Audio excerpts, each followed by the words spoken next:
Hello guys, मैं अपनी new HPS series के साथ आपके सामने हाज़िर हूँ।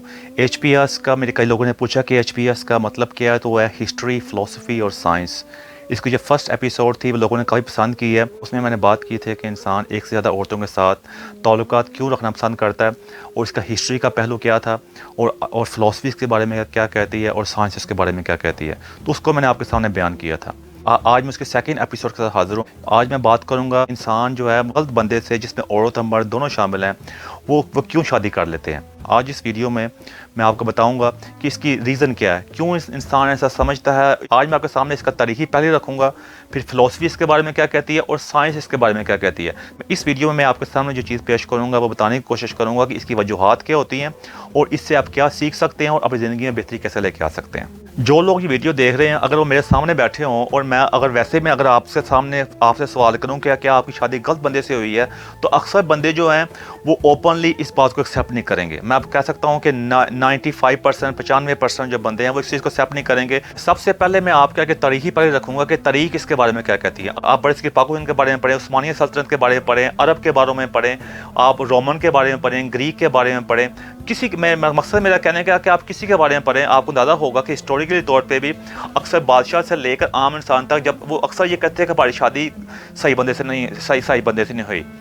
अब इसमें आपको मैं एक छोटी सी एग्जांपल दे देता हूँ कि रोमन का जो एक एम्परर था जूलियस सीजर, उसका भी अपने बारे में यही ख्याल था। फिर उसने अपने वक्त की मशहूर जो इजिप्शियन प्रिंसेस थी क्लेयोपेट्रा, उससे शादी उसने की थी। हालांकि वो रोम का था, वो इजिप्ट की थी, लेकिन वो शादी सिर्फ इसलिए की थी क्योंकि उसने उसके अंदर भी एक बहुत बड़ा पोटेंशियल देखा था। वो अलग बात है कि बाद में उसने उसके बारे में यही कहा था कि मेरी शादी इसके साथ ठीक नहीं हुई। आप इससे अंदाज़ा कर सकते हैं कि ये कोई आज का मसला नहीं है, ये पहले का मसला है। ये और इंसान ने और इसके बारे में से ये बात है कि इसके बारे में ज़्यादा तहकीक नहीं हुई, कि इसके बारे में ज़्यादा जाना नहीं गया। हालांकि ये मसला जो है ये इंसान को काफ़ी अरसे से इसका सामना है, और लेकिन उसका मकसद यही समझते हैं कि बंदा ठीक नहीं है। अक्सर उसके हिस्ट्री के तौर पे भी लोगों ने यही समझा कि शायद वो आदमी ठीक नहीं था या वो औरत ठीक नहीं थी। सिर्फ इससे आगे इसको जानने की कोशिश ही नहीं की गई। अब मैं आपके सामने इसका फ़िलासफ़िकल पहलू रखूँगा कि फ़िलासफ़ी इस बारे में क्या कहती है, इसकी वजूहात क्या होती हैं।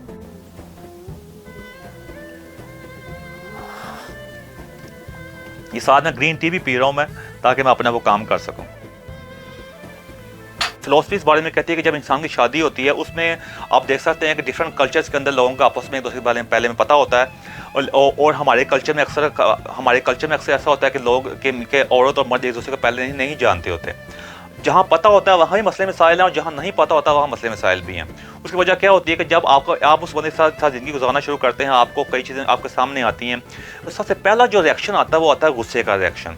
जो गुस्सा होता है वो आपको ओवरटेक कर लेता है। गुस्से की वजह से उसमें कुछ लोग जो होते हैं गुस्से के अंदर कई गलत फैसले भी कर लेते हैं, और ज़्यादातर लोग जो गलत फैसला नहीं करते वो हर वक्त गुस्से और चिड़चिड़ेपन का शिकार रहते हैं। अक्सर गुस्सा होने की जो मेन वजह होती है वो यही होती है कि जिस बंदे के साथ ज़िंदगी गुजार रहे होते हैं उस बंदे के साथ पूरी तरह मुतमईन नहीं होते, लेकिन किसी को कह नहीं पाते। उसमें कई वजूहात हो सकती हैं। उसमें अपनी इज़्ज़त का मसला भी होता है, उसमें लोगों के सामने अपने आप को शर्मिंदगी का मसला भी होता है। इस वजह से वो बता नहीं पाते, और उसके कई ना कई और वजूहात बता रहे होते हैं। इसमें सिर्फ हमारे मुल्क की बात नहीं है, बाहर के मुल्क की बात भी है। फ़िलासफ़ी का इसके बारे में ये कहना है कि हम चाहते हैं कि एकदम ज़िंदगी जो होती है ना, जहन्नम से जन्नत बन जाए। जो जहन्नम से जन्नत बनने का सफ़र जो होता है, हम उसको बड़ी जल्दी तय करना चाहते हैं, और इसी वजह से हमारे अक्सर मसाइल हल नहीं होते। फ़िलासफ़ी ये कहती है कि पहले गुस्से को आपने अफसोस में बदलना है, अफसोस को आपने फिर खुशी में बदलना है। अब ये एक स्टेप बाय स्टेप प्रोसेस है। हमारे अंदर एक और चीज़ भी होती है कि हम जिसका ज़िंदगी गुजार रहे होते हैं, हम उसको ये नहीं कह पाते कि मेरी ज़िंदगी तुम्हारे बगैर बिल्कुल अधूरी है, तुमने मेरी ज़िंदगी में आकर मुझे मुकम्मल कर दिया है, और तुम्हारी वजह से तुम्हारे बगैर तो मैं जो चीज़ें मैंने हासिल की मैं हासिल नहीं कर सकता, और आगे भी जाके मेरी ज़िंदगी तुम्हारे बगैर बिल्कुल किसी काम की नहीं होगी। मैं बहुत कमज़ोर इंसान हूँ, मेरे अंदर काफ़ी कमज़ोरियाँ हैं, और मुझे तुम्हारी मदद की ज़रूरत है। ये मर्द और औरत दोनों के ऊपर होता है। हम आपस में इस तरह गुफ्तगू नहीं करते। दूसरे हमारे माशरे में ये भी होता है कि मियाँ बीवी जो होते हैं वो एक दूसरे को ये भी नहीं कहते कि मुझे तुम्हारे मोहब्बत है, मुझे केयर की ज़रूरत है। अब मैं आपसे सवाल है, क्या आपने लास्ट टाइम अपनी बीवी को या बीवी ने अपने हस्बैंड को कब कहा है मुझे आपसे मोहब्बत है? क्या आपको मेरी और केयर की ज़रूरत है? क्या जो मैं आपकी केयर करती हूँ या जब मैं आपकी केयर करता हूँ, मैं जितना मैं ख्याल रखता हूँ, क्या उसमें कमी तो नहीं आ रही? अगर उसमें कमी आ रही है मुझे बताओ। हर इंसान कमज़ोर होता है, कोई भी इंसान परफेक्ट नहीं होता। जो परफेक्ट होते हैं वो तनहा रहते हैं, और परफेक्ट वाला जब बंदा जो होता है, जो कहता है मैं परफेक्ट हूँ, मेरे अंदर कोई खराबी नहीं है, वो तन्हाई की ज़िंदगी गुजारता है। اور اللہ تعالیٰ نے انسان کو تنہا رہنے کے لیے نہیں بھیجا. ہم نے باقی انسانوں کے ساتھ زندگی رہ کے گزارنی ہوتی ہے، جس میں ہماری فیملیز ہوتی ہیں، فرینڈز ہوتے ہیں. اپنے آپ کو ضرورت سے زیادہ مضبوط دکھانا بھی ایک بہت بڑا مسئلہ ہوتا ہے کہ یہ سب سے بڑی ویکنس ہوتی ہے کہ آپ اپنے خیالات کا اظہار، اپنی کمزوری کا اظہار بیوی کے ساتھ نہیں کر سکتے. کیونکہ اور یہی سب سے بڑی کمزوری ہوتی ہے. اور فلسفی کے مطابق، ریسرچ کے مطابق یہی سب سے مین وجہ جو ہے ہم جو سمجھتے ہیں ایک دوسرے کے ساتھ کہ میری شادی جو ہے یا میرا پارٹنر جو ہے وہ مجھے اچھا نہیں ملا اور مجھے اب مجبوراً اس کے ساتھ زندگی گزارنی پڑے گی، اور ساری زندگی ہم اسی مجبوری کے ساتھ گزار دیتے ہیں، جس کی وجہ سے ہم اینڈ پہ جب ہمارے پاس پچھتاوا رہ جاتا ہے. جس طرح کہتے ہیں کہ دو چیزوں کا آج تک نہ کوئی سائنس حل نکال سکی ہے، نہ کوئی فلسفی، کوئی بھی بندہ اس چیز کا حل نہیں نکال سکا، وہ ہے موت اور ایک پچھتاوا. تو اسی پچھتاوے کی آگ کے اندر ہم جلتے رہتے ہیں، تو ہم ایک دوسرے سے کمیونیکیٹ نہیں کرتے. لیکن مسئلہ یہ ہے کہ ہم اپنے اندر اس چیز کو ازیوم کر لیتے ہیں، ہم سمجھتے ہیں کہ ہمیں کہنے کی کوئی ضرورت نہیں ہے، وہ بندے کو آٹومیٹکلی کرنا چاہیے. یہ بالکل غلط ہے. اس کو فلسفی نے اور ریسرچ نے ریجیکٹ کیا ہے.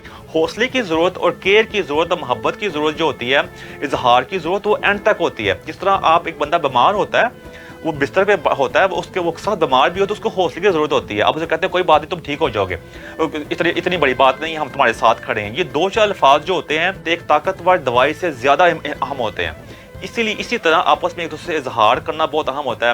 ہم اس سے اظہار نہیں کرتے اور اندر ایک قسم کا غصے کا شکار رہتے ہیں. تو اس لیے میری آپ سے درخواست ہے کہ آپ جب بھی ایک دوسرے کے ساتھ اظہار کریں محبت کا، ایک دوسرے سے کیئر کا اظہار کریں. اگر آپ نے ایک دوسرے کو حامیاں بتانی ہیں، آپ ایک دوسرے کو حامیاں بتائیں ایک دوسرے کی. اب جو ایک دوسرے کو جب حامیاں بتاتے ہیں تو اس کو اگلے بندے حامیاں بتانے کا مقصد اس کے اوپر غصہ کرنا یا اس کی تضحیق کرنا نہ ہو. اس کو اس طریقے سے حامیاں بتائیں. آپ کسی کو جب حامیاں بتاتے ہیں تو اس کو جج بن کے حامیاں نہ بتائیں اس بندے کی، اس کا دوست بن کے بتائیں. جو بندہ سن بھی رہا ہے اس کو محبت سے سنیں، اس کو اپنے لیے انا کا مسئلہ نہ بنائے. سائنس نے بھی اس بات کے اوپر کافی ریسرچ کیا. وہ ریسرچ یہ کہتی ہے کہ یہ انسان کے اندر، انسان کے جینز کے اندر یہ شامل ہوتی ہے.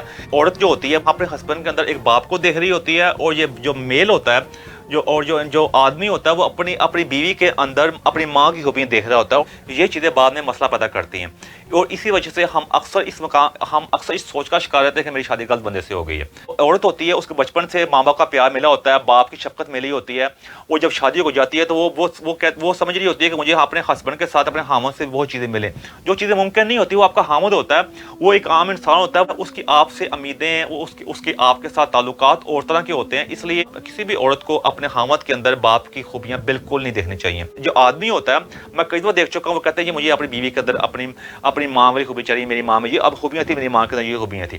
لیکن یہ بھول جاتے ہیں کہ اس کے ماں باپ کے اندر بھی اختلافات ہوتے تھے، اور ماں باپ بھی وہی باتیں کر رہے ہوتے تھے جو اپنی بیوی سے کر رہا ہوتا ہے. اگر ان کے ماں باپ اتنے ہی اچھے تھے تو ان کے ماں باپ کے درمیان لڑائی نہیں ہونی چاہیے تھی. کوئی لڑائی ہوتی اس کا مطلب ہے وہ بھی نارمل اور عام انسان ہی تھے. اس لیے اپنی بیوی کے اندر بھی ماں کی خوبیاں دیکھنا یہ سب سے بڑی غلطی ہے. بیوی کے اندر ماں کی خوبیاں نہیں دیکھنی چاہیے، بیوی کے اندر اس کی اپنی خوبیاں دیکھنی چاہیے، اور اس کے بھی اس خاوند کے اندر اس کی اپنی خوبی دیکھنی چاہیے. جب آپ یہ دونوں چیزوں کو جان لیں گے اور ان دونوں چیزوں کے اوپر قابو پا لیں گے تو اس کے بعد جو آپ کا غصہ ہوگا، جسے میں پہلے جو میں نے ویڈیو کے شروع میں بیان کیا تھا کہ شادی غلط بندے سے ہو گئی ہے، بعد میں انسان غصہ اور چڑچڑاپن کا شکار ہوتا ہے، وہ آہستہ آہستہ افسوس کی طرف آ جائے گا. جب غصے سے آپ افسوس پہ آ جائیں گے، اس کا مطلب ہے آپ کی بہت بڑی اچیومنٹ ہے، اور آپ زندگی میں کافی کچھ کرنے میں کامیاب ہوئے ہیں. کیونکہ زندگی میں سکون آنا جو ہوتی ہے یہ بہت بڑی اچیومنٹ ہوتی ہے. افسوس جو ہوتا ہے اس پہ انسان قابو پا لیتا ہے، لیکن جب غصے میں انسان ہوتا ہے تو اس غصے میں انسان غلط فیصلے کر بیٹھتا ہے. جب افسوس پہ آ جائیں گے، افسوس پہ آہستہ آہستہ انسان جو ہوتا ہے اس پہ کمپرومائز کی طرف آ جاتا ہے. افسوس آپ کو کمپرومائز کی طرف لے جاتا ہے. جب آپ کمپرومائز پہ آتے ہیں پھر انسان کے اندر رسپیکٹ پیدا ہوتی ہے. اس لیے جب بہترین ریلیشن شپ ہوتا ہے اس کے اندر جو دو اہم چیزیں ہوتی ہیں وہ کمپرومائز اور رسپیکٹ ہوتا ہے. میری آج کی ویڈیو اگر آپ کے غصے کو افسوس تک لانے میں کامیاب ہو جاتی ہے تو میرے لیے یہ بہت بڑی اچیومنٹ ہوگی. آخر میں یہ کہوں گا کہ میری کوشش یہ تھی کہ آپ زندگی میں پازیٹیو چینج لے کے آ جاؤ، اور آپ کی زندگی میں جو تلخی ہیں اور جو غصہ ہے اس کو کم سے کم کیا جائے. پھر بھی میری کوئی ایسی بات جو آپ کو اچھی نہ لگی میں معذرت چاہتا ہوں. میں تھینک یو ویری مچ.